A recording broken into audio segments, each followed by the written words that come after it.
In his book, The Life of Reason, Reason and Common Sense, George Santayana wrote, "Those who cannot remember the past are condemned to repeat it."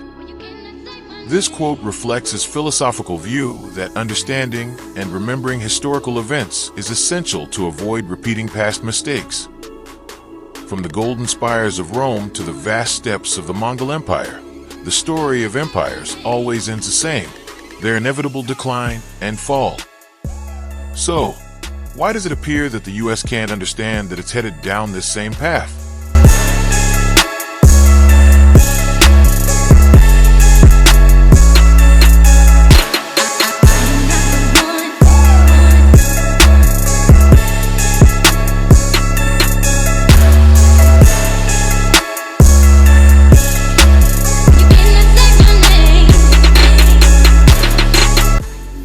I sat down with a clear mission: to put my thoughts on paper for this video.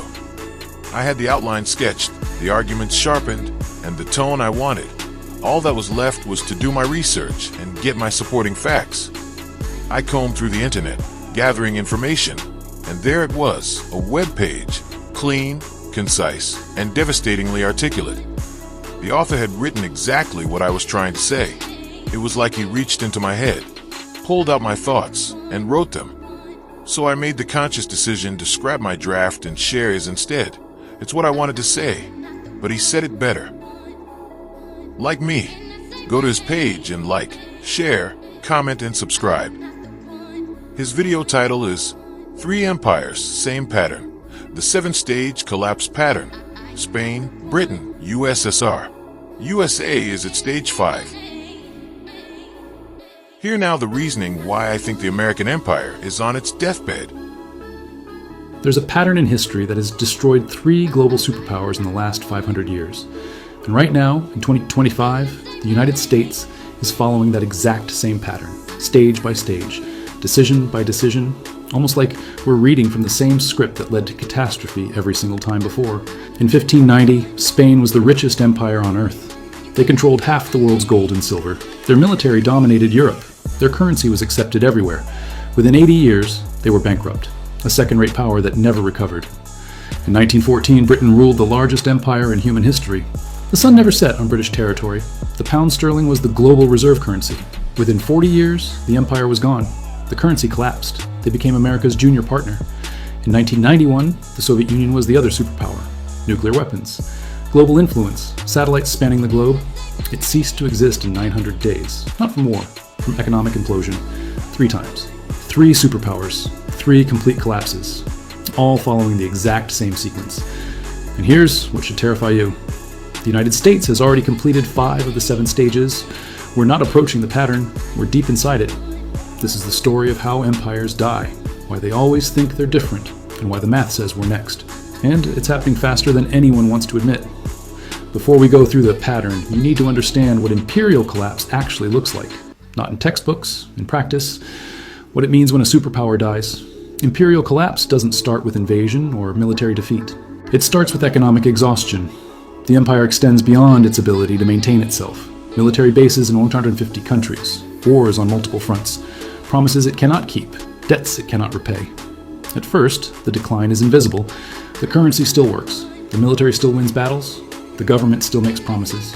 But beneath the surface, the foundation is cracking. Resources are misallocated. Productive capacity shrinks. The best and brightest leave. Then comes the acceleration. Allies start hedging. Enemies test boundaries. Trade partners seek alternatives.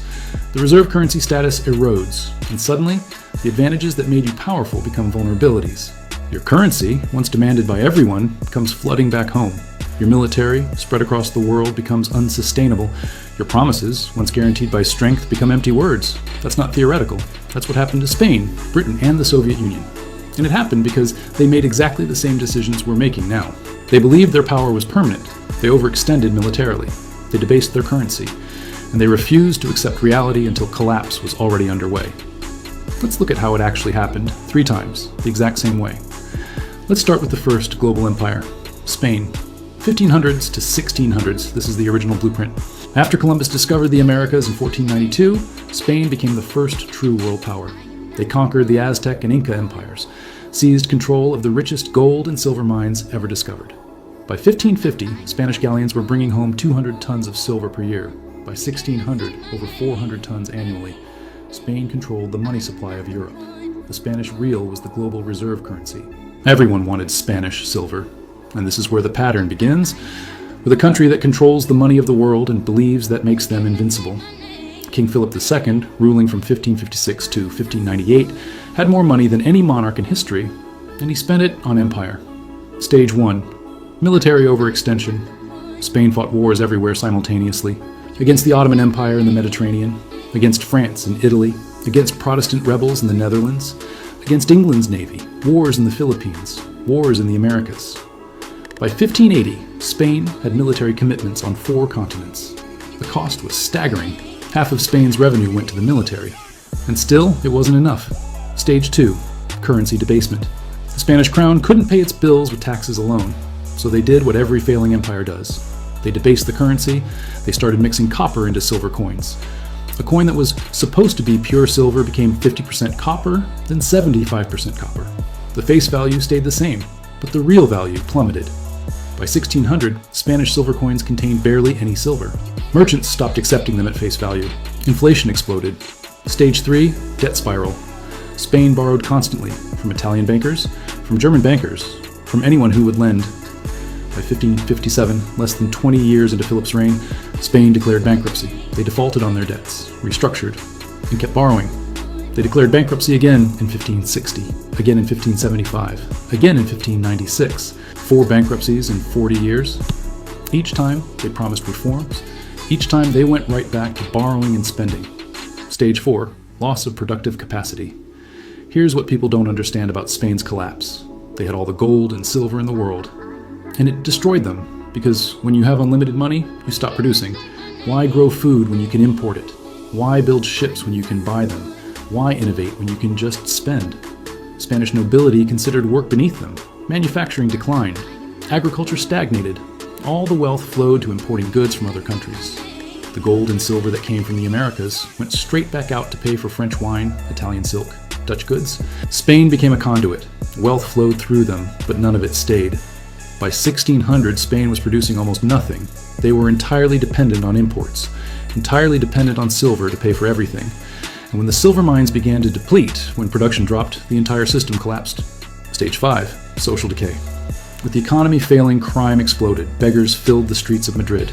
Productive citizens emigrated. The best minds left for France, England, the Netherlands, countries that were building, creating, growing. Spain was left with bureaucrats, soldiers, and priests. No one creating wealth, everyone consuming it. By 1640, Spain lost Portugal. By 1650, they lost the Netherlands, their richest territory. By 1700, the Spanish Empire was a shell, still large on paper, but economically dead. They went from the world's superpower to a secondary power in less than a century, and they've never recovered. Spain today is a regional European country, pleasant, cultured, but irrelevant on the world stage. The descendants of the conquistadors are a tourist destination. That's what imperial collapse looks like. Let's jump forward 300 years. Britain, 1900s, the empire where the sun never set. At its peak, Britain controlled 25% of the world's land surface, 400 million subjects. The pound sterling was the global reserve currency. Every major trade contract was denominated in pounds. Every central bank held British bonds. London was the financial center of the world. And just like Spain 300 years earlier, they believed it was permanent, but they were already following the pattern. Stage 1, military overextension. By 1900, Britain had military commitments everywhere. India, Africa, the Middle East, China, the Pacific, the Caribbean. They had to defend territory on 6 continents. The cost was enormous. And when World War I started in 1914, Britain faced a choice. Stay neutral and let Europe destroy itself, or jump in and bankrupt the empire to win. They chose to fight. World War I cost Britain over $40 billion. That's $1 trillion in today's money. They borrowed from everyone, mostly from the United States. By 1918, Britain owed America billions. The creditor had become the debtor, but they'd won the war. They kept the empire. They thought they could rebuild. They were wrong. Stage 2, currency debasement. The pound sterling was supposed to be backed by gold, but the war had drained Britain's gold reserves. They'd shipped gold to America to pay for weapons, food, supplies. By 1920, Britain's gold reserves were half what they'd been in 1914. But they tried to maintain the pound's value anyway. They went back on the gold standard at the pre-war rate in 1925. The problem? The pound was overvalued. British exports became too expensive. Manufacturing declined, unemployment rose, and the government had to keep interest rates high to defend the currency. This destroyed the domestic economy. By 1931, they couldn't hold it anymore. Britain abandoned the gold standard. The pound lost 25% of its value overnight. The global reserve currency had just admitted it couldn't keep its promises. Stage 3, debt spiral. Britain never recovered from World War I debt. And then World War II started. Another $120 billion in costs, more borrowing from America. By 1945, Britain owed the United States and Canada over $30 billion more than Britain's entire GDP. The war was won, but the empire was finished. They couldn't defend it anymore, couldn't afford it, couldn't maintain it. Stage 4, loss of empire. In 1947, Britain gave up India, the crown jewel, and the source of wealth for 200 years. Gone. Over the next 20 years, they lost everything. Africa, Middle East, Southeast Asia, the Caribbean. By 1970, the British Empire existed only in history books. Stage 5, currency collapse. The pound kept falling. In 1940, 1 pound equaled $4.03. By 1950, $2.80. By 1970, $2.40. By 1980, £2.30. Today, 2027, the global reserve currency became a regional currency. Britain tried to maintain pretense. Permanent seat on the UN Security Council. Nuclear weapons. Special relationship with America. But everyone knew the truth. They were a former power. A museum of what used to be great. The empire was gone, and it never came back. Now let's look at the most recent example. The Soviet Union. 1945 to 1991.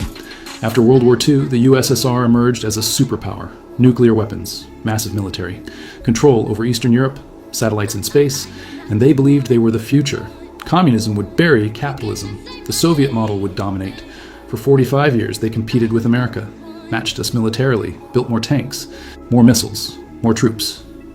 But beneath the surface, the economy was dying. Stage 1, military overextension. The Soviet Union spent 15 to 20% of GDP on the military. That's triple what America spent. They had to match American technology, American reach, American alliances. But their economy was a fraction of the size. They were in Afghanistan, propping up Cuba, supporting Syria, Vietnam, North Korea, Angola, Ethiopia. Everywhere America had influence, they had to counter. The cost was unsustainable. Stage 2, economic stagnation. The Soviet economy stopped growing in the 1970s. Oil revenue kept them afloat, but nothing else worked. Factories produced junk, farms failed. Technology fell decades behind. By the 1980s, the Soviet Union was importing grain. A country with some of the best farmland on earth couldn't feed itself. Why? Because central planning doesn't work. Because innovation dies under control. Because no one produces when there's no incentive. Stage 3, currency collapse. The ruble was never a real currency. It couldn't be exchanged internationally. Even Soviet citizens didn't trust it. They used dollars when they could get them. The government had to buy foreign goods with gold and oil because nobody wanted rubles. By 1985, oil prices dropped. Soviet gold reserves were depleting. They were running out of real money. Stage 4, loss of empire. In 1989, the Berlin Wall fell. Eastern Europe left. Poland, Hungary, Czechoslovakia, Romania, East Germany, gone in a year.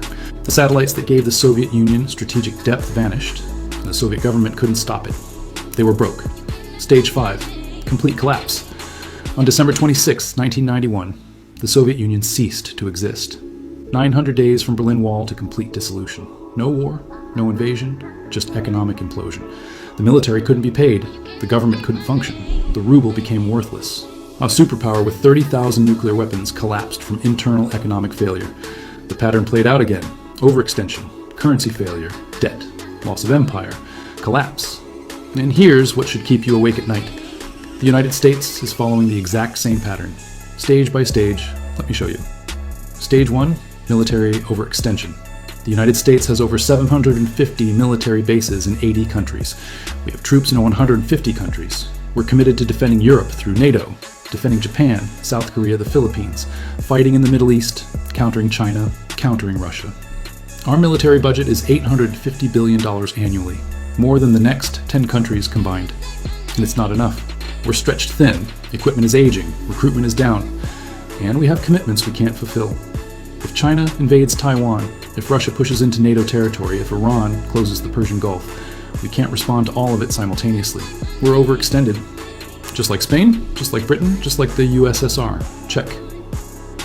Stage 2, currency debasement. In 1971, Nixon closed the gold window. The dollar became pure fiat currency. Since 2000, the money supply has increased 400%. Since 2020, we've printed over $6 trillion. The dollar has lost 98% of its purchasing power since 1971. We're not mixing copper into silver coins. We're just printing unlimited paper. The mechanism is different. The result is the same. Debasement. Check. Stage 3, debt spiral. The United States owes $36 trillion. That's 120% of GDP. Interest payments alone are approaching $1 trillion per year. We're spending more on interest than on defense. We run deficits every year. $1.8 trillion in 2024 in a growing economy. During peacetime, we borrow to pay interest on previous borrowing. That's the definition of a debt spiral. Spain defaulted 4 times. Britain borrowed until it collapsed. The USSR ran out of money. We're on the same path. Check. Stage 4, loss of productive capacity. America doesn't make things anymore. We design, we finance, we consume, but we don't produce. Our manufacturing base has been gutted. Shipped to China, Mexico, Vietnam, we import $800 billion more than we export annually. We're dependent on foreign supply chains for everything: medicine, electronics, steel, even military components. Just like Spain became dependent on imports while the silver flowed out, we're dependent on imports while dollars flow out. And just like Spain, when the money stops flowing, we're in trouble. Check. Stage 5, social decay. Trust in institutions is at all-time lows. Crime is rising. Homelessness is exploding. Drug overdoses kill 100,000 Americans annually. The best and brightest are leaving or checking out. Fertility rates are collapsing. Political dysfunction is total. We can't agree on anything, can't fix anything, can't build anything. The signs of decay are everywhere, but everyone pretends it's fine. It's not fine. Check. We're on stage 5 of 7. The Soviet Union made it to stage 5 before complete collapse. So did Britain. Spain lasted longer, but the pattern is the same. We're not at the end yet, but we're deep into the sequence. Stage 6 is loss of reserve currency status. That's when allies start diversifying, when trade moves to other currencies, when the dollar comes flooding back home because no one needs to hold it anymore.